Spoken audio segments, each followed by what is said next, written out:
एक उम्मीद सुनहरे ख्वाबों की जो आपने देख रखे हैं अपने बच्चों के लिए, सुनहरे कल की सूरत में। उस सुनहरे कल के लिए हम संवारते हैं आपके बच्चों का मुस्तकबिल। यूनिक ग्रुप ऑफ इंस्टीट्यूशन गुज़िश्ता 33 वर्षों से दिखा रहा है रास्तों को मंजिल, उम्मीद को रोशनी, इल्म से अमल की रवायत, बच्चों के रोशन मुस्तकबिल का जामिन।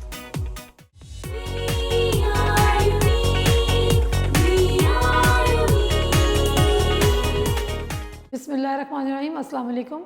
I am Iffat. आज का जो लेक्चर है हमारा that is from chapter number 4 structure of molecules, और जो टॉपिक है दैट इज़ मेटालिक बॉन्ड, और ये जो है पेज नंबर 65।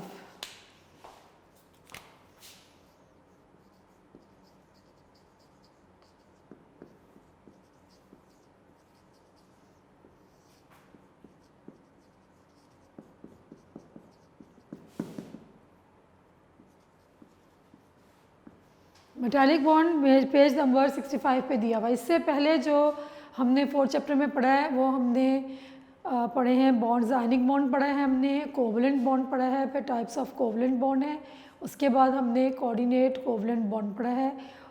ये हम पहले पढ़ के आ चुके हैं। अब जो नया टॉपिक है हमारा दैट इज़ मेटालिक बॉन्ड। अब नाम से कुछ अंदाज़ा आपको हो रहा होगा। मेटालिक बॉन्ड मीन्स कि the bond which is present in metal atoms, that bond is refer to metallic bond. सबसे पहले हम इसकी डेफिनेशन लिखेंगे। Definition, it is defined as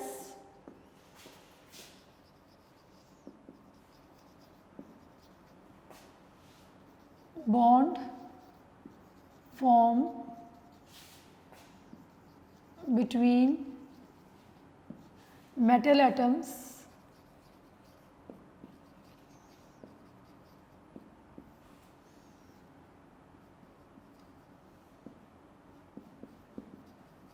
positively charged ions due to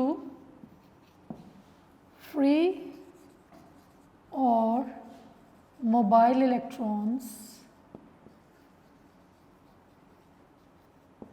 is called metallic bond.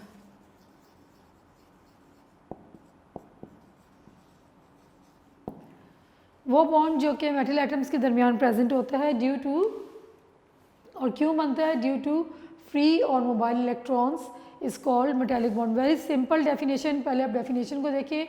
It is defined as the bond form between metal atoms, metal atoms के दरमियान जो bond बना होगा due to the presence of the free और mobile electrons, दो that bond is called metallic bond. अब दो चीज़ें हैं यहाँ पे लिखी हुई, पॉजिटिवली चार्ज आइंस, फ्री या मोबाइल इलेक्ट्रॉन्स। ये क्या चीज़ है? ये दो नई टर्म्स हैं जो कि हम डिस्कस करेंगे कि ये क्या चीज़ है, तो फिर आपको ये क्लियर हो जाएगा। पहले आप डेफिनेशन को अच्छी तरीके से समझ लें, उसके बाद हम इसकी डिटेल या एक्सप्लेनेशन में जाते हैं। क्या है? It is defined as the bond form between metal atoms due to free और मोबाइल इलेक्ट्रॉन्स, या फ्री, दोनों में से कोई एक वर्ड भी यूज़ कर सकते हैं, फ्री लिख लें या मोबाइल इलेक्ट्रॉन्स। ऐसा बॉन्ड जो कि मेटल के एटम्स के दरमियान बनता है, किसकी वजह से? Due to the presence of free electrons और mobile electrons, that bond is called metallic bond. अब ये जो चीज़ें हैं इसको हम पहले डिस्कस करते हैं और फिर हम दोबारा डेफिनेशन के पास दोबारा इसको हम पे डेफिनेशन की तरफ आएंगे। अच्छा, अब जो है मेटल्स जो हैं, ये जो एलिमेंट्स हैं जो जिनको कि हम मेटल्स कहते हैं, why they are called metals? They have distinguished properties.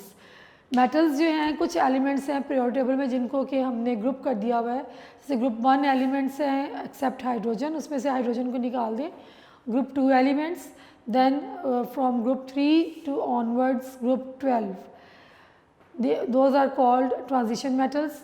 Group 1 से लेके ग्रुप 12 तक जो हैं, जो एलिमेंट्स हैं, उनको हम ग्रुप करते हैं alkali metals, alkaline earth metals and transition metals. यानी कि ये तमाम जो मेटल्स हैं इनको मेटल्स क्यों कहते हैं? Due to their properties. क्या ख़ास प्रॉपर्टीज़ होती हैं मेटल्स की?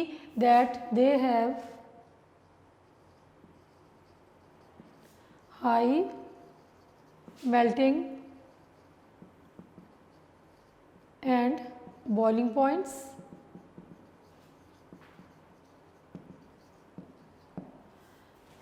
they are good conductor of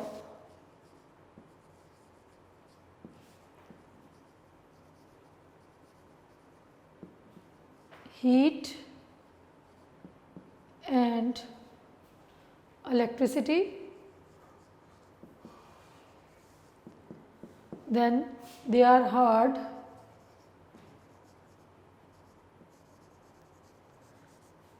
strong,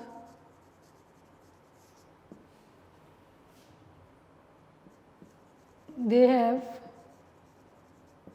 high density.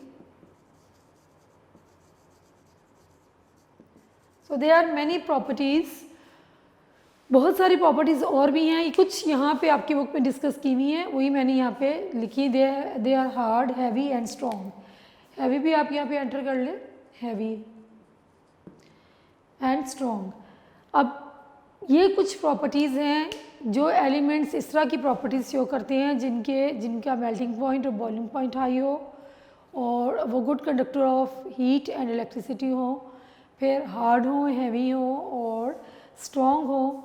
तो इस तरह के एलिमेंट्स को ग्रुप करके हम क्या कहते हैं, दे आर मेटल्स। अब ये प्रॉपर्टीज़ मेटल्स क्यों शो करती हैं, due to the presence of a special kind of bond which is called metallic bond. Metals जो हैं ये प्रॉपर्टीज़ क्यों शो करती हैं कि उनमें के एटम्स के दरमियान एक स्ट्रॉन्ग फोर्स ऑफ अट्रैक्शन होती है, जिसको हम क्या बोलते हैं, मेटालिक बॉन्ड, जो कि हम टॉपिक हमारा है और हमने उसकी भी डेफिनेशन पढ़ी। और उसके बाद फिर हमने ये पढ़ा कि मेटल्स जो हैं उनको हम मेटल्स क्यों कहते हैं, क्योंकि उनकी ख़ास प्रॉपर्टीज़ होती हैं। कुछ प्रॉपर्टीज़ मैंने यहाँ पे लिखी जो कि फ़र्स्ट पैराग्राफ में आपकी बुक में ये सब लिखी हुई हैं। अब उनको ये प्रॉपर्टीज़ क्यों वो शो करते हैं, because their atoms they have a special kind of bond between them, or they are joined together, they are united together by special force of attraction, ख़ास force of attraction होती है, that is called metallic bond। अब ये metallic bond बनता कैसे, अब हम इसको देखेंगे, उसके बाद फिर हम definition को दोबारा करेंगे, ठीक है।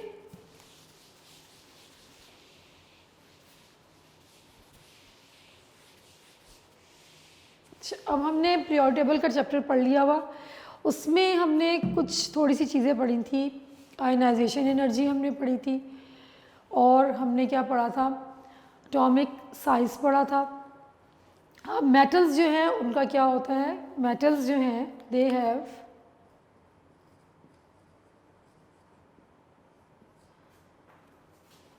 दे आर लार्ज इन साइज़, इनका साइज़ जो है ज़्यादा होता है,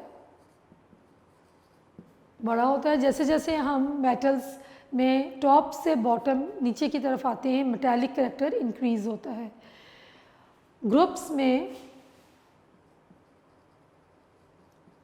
टॉप टू बॉटम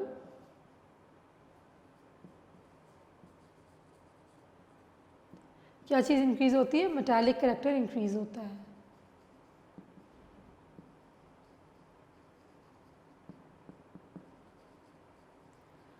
जब हम ऊपर से नीचे मूव करते हैं तो मेटालिक कैरेक्टर इंक्रीज़ होता चला जाता है, और क्या चीज़ होता है कि साइज़ जो है वो इंक्रीज़ हो रहा होता है एलिमेंट्स का, और जो न्यूक्लियस की अट्रैक्शन होती है ऑन दी वैलेंस शेल वो क्या होती है, कम हो जाती है, due to the presence of inner shells. Shielding effect जो है वो ज़्यादा हो रहा होता है, shielding effect is increased.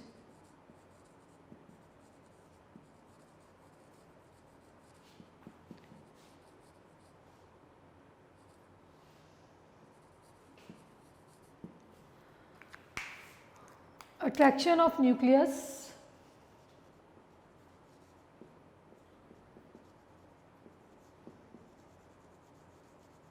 on valence shell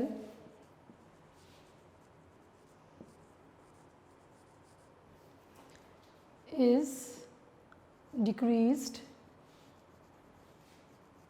due to increase in the number of shells and the electrons which are present in these shells। क्या होता है कि न्यूक्लियस की अट्रैक्शन वैलेंस शेल पे कम होती चली जाती है। अब जो सेकंड पैराग्राफ आपकी बुक में दिया हुआ है, आप उसमें देखें, स्टार्ट में ये लिखा हुआ है कि मेटल्स जो हैं, क्या होता है, मेटल्स दे वो जो प्रॉपर्टीज़ ये जो शो करती हैं, जो हमने पहले डिस्कस की थी, अब वो तमाम प्रॉपर्टीज़ किस वजह से होती हैं, क्या ख़ास वजूहात होती हैं कि मेटल्स में पीरियोडिक टेबल में जब हम ग्रुप्स में टॉप से बॉटम मूव करते हैं तो क्या होता है कि मेटालिक साइज़ इंक्रीज़ होता है, मेटल्स का साइज़ जो है वो इंक्रीज़ होता है, एलिमेंट्स का साइज़ इंक्रीज़ होता है। अब साइज़ इंक्रीज़ होता है किस वजह से होता है, due to the increase in the number of the shells, क्योंकि जब हम ऊपर से नीचे आते हैं हर नए पीरियड में एक नया शेल जो है वो ऐड हो रहा होता है। और न्यूक्लियस की अट्रैक्शन जो होती है वो वैलेंस शेल पे या वो इलेक्ट्रॉन्स जो कि आउटरमोस्ट शेल में प्रेजेंट होते हैं उन पे कम हो जाती है due to the increase in the number of the internal shells and the electrons which are present in these shells.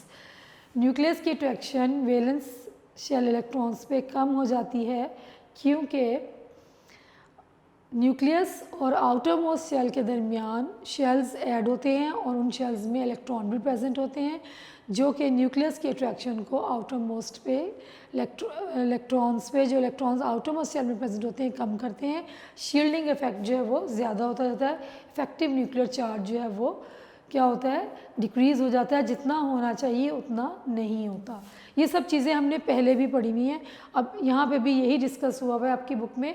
ये दो पॉइंट्स हमने डिस्कस किए हैं कि मेटल्स जो हैं उनका साइज़ जो है ज़्यादा होता है जैसे जैसे हम टॉप से बॉटम की तरफ आते हैं, और सेकेंडली हमने क्या पढ़ा कि अट्रैक्शन जो है न्यूक्लियस की वैलेंशियल इलेक्ट्रॉन्स पे कम हो जाती है। अब जब अट्रैक्शन कम हो जाएगी तो क्या हो जाएगा कि these electrons which are present in the outermost shell यानी कि valence electrons they can be easily lost.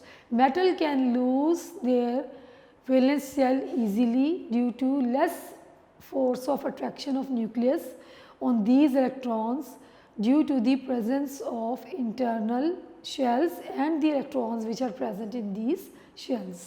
ठीक है, तो क्या होगा कि मेटल्स जो हैं उनकी एनर्जी, आयनाइजेशन एनर्जी जो है वो कम होती है। Metals have low ionisation energy. इसके बाद जो पॉइंट डिस्कस हुआ है, नेक्स्ट पॉइंट क्या है, मेटल्स हैव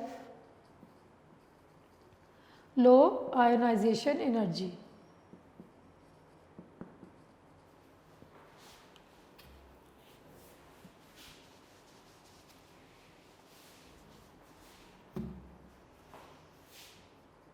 क्या मतलब इसका, metals they can lose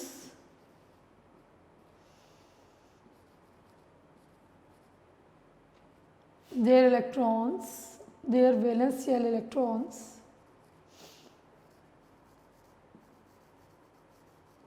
electrons easily, आसानी से वो लूज कर देती है।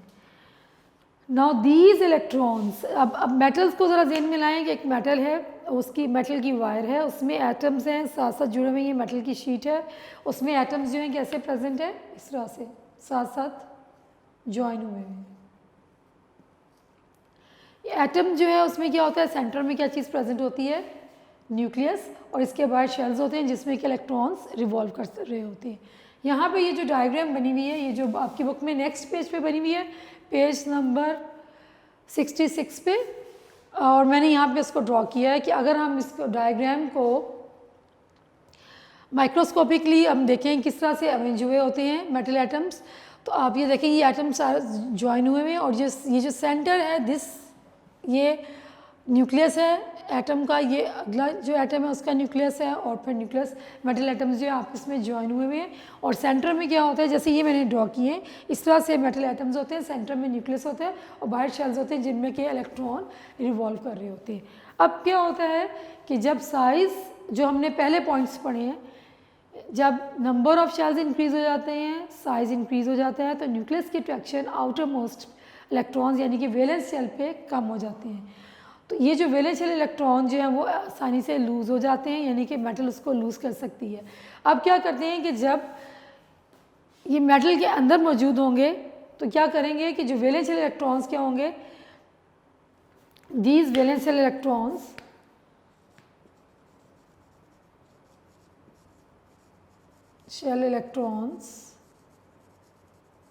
they move freely within the space, in the space between atoms.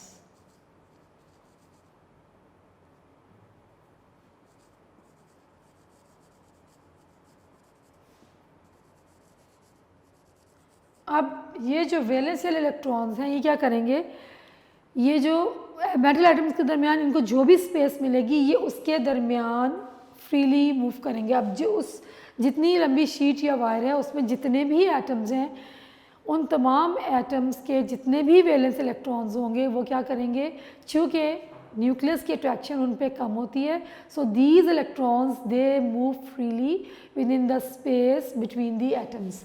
यहाँ इस डायग्राम में देखें ये इलेक्ट्रॉन्स हैं जो ब्लैक डॉट्स के साथ मैंने शो किए हैं, ये इलेक्ट्रॉन्स हैं जो कि फ्रीली मूव कर रहे हैं within the space present between the atoms. So these electrons are called mobile electrons और फ्री इलेक्ट्रॉन्स। इन इलेक्ट्रॉन्स को हम क्या कहते हैं, मोबाइल इलेक्ट्रॉन्स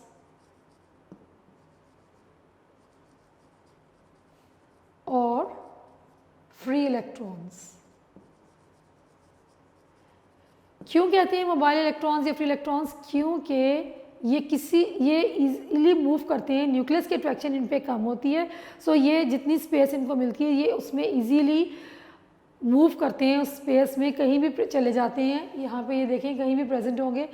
नाउ अब स्ट्रक्चर ऐसा हो जाता है मेटल एटम का कि हम कहेंगे कि ये इलेक्ट्रॉन्स जो हैं ये किसी पर्टिकुलर एटम से अटैच नहीं होते, they are attached at the same time with all the atoms. यानी कि ये जो इलेक्ट्रॉन्स यहाँ पे मूव कर रहे हैं ये एक ही वक्त में तमाम न्यूक्लियाई, ये जितने भी न्यूक्लियस हैं प्रेजेंट, तमाम एटम्स जो हैं उन सब से अट्रैक्ट हो रहे होते हैं eight the same time. these mobile electrons or the free electrons, they are attracted by all the nuclei of the atoms which are present in that sheet or wire at the same time। ये क्योंकि ये freely घूम रहे होते हैं तो nucleus में कौन सा चार्ज होता है, positive. these positively charged nuclei they attract all these electrons at the same time। so हम क्या कह सकते हैं कि these either C of free electrons।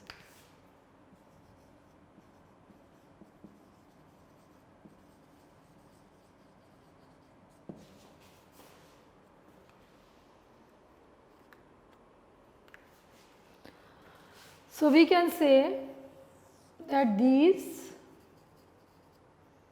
mobile electrons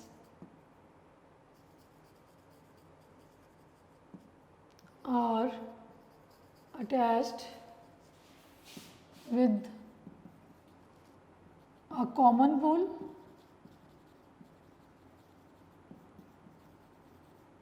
or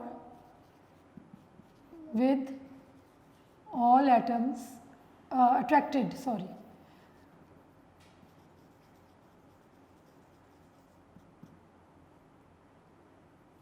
or with all atoms at the same time।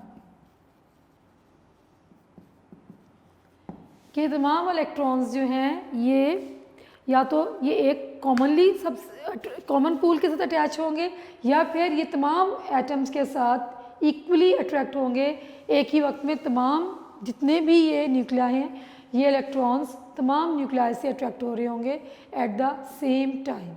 और the nuclei it appears to be the nuclei appears to be submerged in the sea of electrons। और ऐसा महसूस होगा कि जो nucleus जो हैं वो इलेक्ट्रॉन्स, हर तरफ इलेक्ट्रॉन्स मौजूद नज़र आ रहे होंगे, तो न्यूक्लियाई जो उनके अंदर छुप गए हैं, submerged the nuclei appears to be submerged in the sea of electrons, कि वो बहुत सारे इलेक्ट्रॉन्स के अंदर छुप गए हैं nuclei eight the same time. So strong force of attraction is developed between all the metal atoms and a bond is formed which is called metallic bond. तो क्या होता है? A strong force of attraction will be developed between metal atoms due to these mobile or free electrons, which is called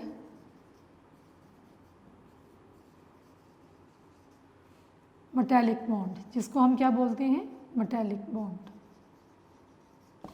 और ऐसा महसूस होता है कि तमाम न्यूक्लियाई जो हैं वो इन इलेक्ट्रॉन्स के दरमियान छुप गए हैं, सब मच छुप गए हैं उनके अंदर.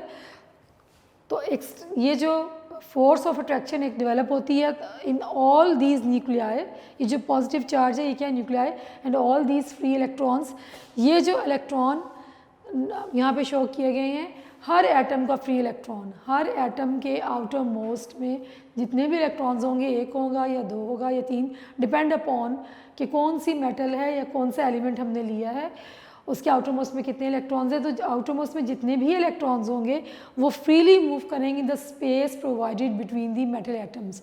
और एक ही वक्त में ये तमाम इलेक्ट्रॉन्स तमाम एटम्स के न्यूक्लियाई से अट्रैक्ट हो रहे होंगे.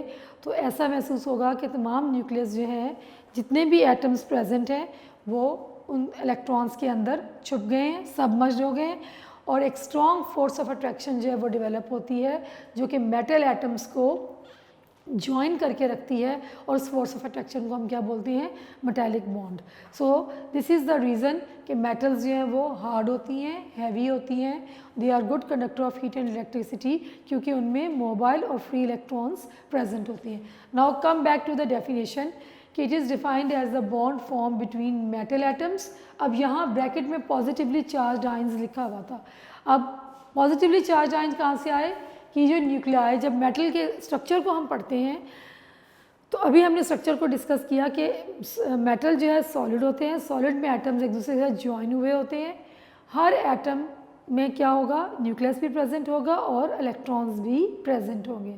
न्यूक्लियस के ऊपर क्या होता है? पॉजिटिव चार्ज होता है और इलेक्ट्रॉन्स के ऊपर क्या होता है? नेगेटिव चार्ज होता है. ठीक है. अब क्या होता है कि मेटल्स जो हैं उनका जैसे जैसे साइज़ इंक्रीज़ होता चला जाता है उस तरह से क्या होता है कि न्यूक्लियस की अट्रैक्शन वैलेंस शेल इलेक्ट्रॉन्स पे कम हो जाती है due to the presence of inertial electrons and inertial shell increase हो रहे होते हैं, उनमें इलेक्ट्रॉन्स भी ज़्यादा हो रहे होते हैं.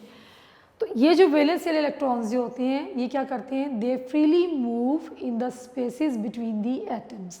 अब जितने भी एटम्स होंगे उन तमाम के जितने भी वैलेंस शेल इलेक्ट्रॉन्स होंगे वो फ्रीली मूव करेंगे इन स्पेसिस के दरमियान. जब वो फ्रीली मूव करेंगे, हम ये नहीं कहेंगे कि ये इलेक्ट्रॉन इसके साथ अटैच है, ये वाला इलेक्ट्रॉन इसके साथ अटैच है. No, at the same time they are attracted by all the nuclei. जितने भी एटम्स के न्यूक्लियस होंगे उन सब के साथ सबसे ये अट्रैक्ट हो रहे होंगे. As a result it appears, इस तरह से महसूस होगा कि जो न्यूक्लियस जो हैं वो सी ऑफ इलेक्ट्रॉन्स के अंदर छुप गए हैं. ठीक है. तो मेटल एटम्स जो हैं उनके दरमियान एक strong force of attraction develop हो जाती है due to the presence of these mobile electrons के. तमाम मेटल्स जितने भी एटम्स प्रेजेंट हैं उनके तमाम के न्यूक्लियाई जो हैं इन इलेक्ट्रॉन से अट्रैक्ट हो रहे होते हैं. So they a special force of attraction is develop which is called metallic bond, जिसको हम क्या बोलते हैं? Metallic bond. मेरा ख्याल है कि अब आपको ये चीज़ क्लियर हो जानी चाहिए कि पॉजिटिवली चार्ज आइंस जो यहाँ पे लिखा हुआ था वो क्यों लिखा हुआ था. उसका रीज़न यही है कि यहाँ पे जो न्यूक्लियस जो है उनके ऊपर पॉजिटिव चार्ज होता है. दैट्स वाई यहाँ पे पॉजिटिवली चार्ज आइंस लिखा हुआ है ड्यू टू मोबाइल इलेक्ट्रॉन्स. सो अब हम टॉपिक को एक दफ़ा फिर रिवाइज कर लेते हैं. सबसे पहले डेफिनेशन आएगी, शॉर्ट में आएगा तो you just have to write the definition और साथ आप एग्जांपल दे दें. सोडियम मेटल दे दें, आयरन मेटल दे दें, मैग्नीशियम, कॉपर, गोल्ड, सिल्वर कोई भी दे दें, ठीक है। और अगर लॉन्ग में आएगा तो आपने पहले डेफिनेशन की हेडिंग लगानी है, फिर आप लिखेंगे प्रॉपर्टीज़ ऑफ मेटल, उसके बाद आप हेडिंग लगाएंगे एक्सप्लेनेशन की। आपके नोट्स में हेडिंग्स के साथ दिया हुआ है, आप वहाँ से इसको कर सकते हैं और या वहाँ से पढ़ के आप अपनी बुक में हेडिंग लगा लें।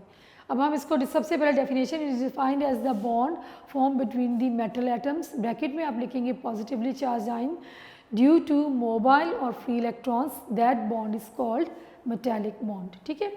उसके बाद आपने बताना है प्रॉपर्टीज़ कि मेटल्स जो होती हैं these are the elements which have unique और करेक्टरिस्टिक प्रॉपर्टीज़। क्या प्रॉपर्टीज़ होती हैं? they have high melting and high boiling points, they are good conductor of heat and electricity, फिर आप देंगे they are hard, heavy and they have high density। और भी बहुत सारी प्रॉपर्टीज़ हैं लेकिन कुछ हमने डिस्कस की। अब ये जो प्रॉपर्टीज़ होती हैं किस वजह से होती हैं? Due to the presence of the special kind of a bond between the metal atom, जिसको हम क्या कहते हैं? Metallic bond. अच्छा, अब उसके बाद हमने फिर डिस्कस करना है कि मेटालिक बॉन्ड बनता किस तरीके से है। जो अगला पैराग्राफ है एक्सप्लेनेशन का, उसमें आपने बताना है कि मेटल्स जो होते हैं दे हैव ग्रेटर साइज, जैसे हम टॉप से बॉटम मूव करते हैं देयर साइज इंक्रीज्ड। फिर आपने बताना है कि न्यूक्लियस की अट्रैक्शन वैलेंशियल इलेक्ट्रॉन्स पे कम हो जाती है, the force of attraction of the nucleus on the valence shell is decrease due to the increase in the number of the inner shells and inertial electrons. फिर एक पॉइंट डिस्कस हुआ, ये दो बातें बताने के बाद आपने बताना है क्या कि metals have low ionisation energy. ये हमने थर्ड चैप्टर में पढ़ा था कि the force of energy, the energy required to remove the electron from the outermost या the valence shell of the isolated gaseous atom, that is called ionization energy। अब metals की ionization energy कम क्यों होती है कि जैसे हम टॉप से बॉटम आते हैं नंबर ऑफ़ शेल्स इंक्रीज़ होते हैं, number of internal electrons increase होते हैं, साइज़ ज़्यादा हो जाता है, न्यूक्लियस की अट्रैक्शन आउटर मोस्ट इलेक्ट्रॉन पे कम होती है, तो वो metals they can lose their electrons easily. उसके बाद हम क्या बात करते हैं कि ये जो वैलेंशियल इलेक्ट्रॉन्स जो होती हैं, जो कि न्यूक्लियस की अट्रैक्शन वैलेंशियल इलेक्ट्रॉन्स पे कम होती है, these electrons they freely move in the space between the atoms. ये इलेक्ट्रॉन्स जो स्पेस होती है एटम्स के दरमियान उनमें फ्रीली मूव करते हैं। फ्रीली मूव करेंगे तो क्या होगा कि इस तरह से महसूस होता है कि ये जो मोबाइल इलेक्ट्रॉन्स जो होते हैं they are attracted at the same time with a common pool और विद ऑल दी एटम्स। तमाम एटम्स के साथ जितने भी एटम्स हमारे पास कोई शीट है या वायर उसमें प्रेजेंट होंगे, ये इलेक्ट्रॉन्स उन तमाम एटम्स के न्यूक्लियाई से अट्रैक्ट हो रहे होंगे और ऐसा लगता है कि न्यूक्लियाई जो हैं वो सी ऑफ इलेक्ट्रॉन्स के दरमियान छुप गए हैं और ये strong force of attraction develop हो गई है between all the nuclei of the atoms and all the mobile electrons and that force of attraction is called metallic bond. उसको हम क्या कहते हैं? Metallic bond. लॉन्ग में आएगा तो आप ये डायग्राम भी बनाएंगे और शॉर्ट में आएगा you just have to write the definition.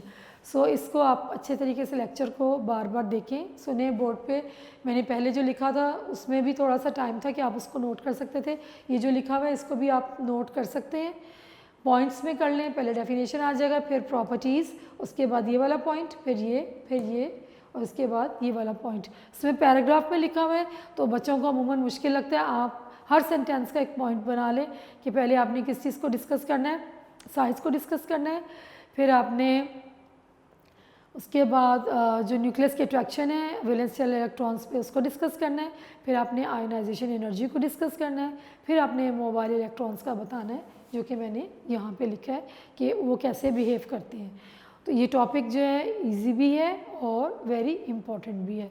Book से आप इसको याद कर लें, यहाँ से समझें, उसके बाद बुक से अच्छे तरीके से पढ़ें, इसको याद कर लें, इंशाल्लाह ये आपको समझ आ जाएगा। स्टिल कोई क्वेश्चन हो तो आप मुझसे पूछ सकते हैं। सो अगले लेक्चर तक अल्लाह हाफ़िज़।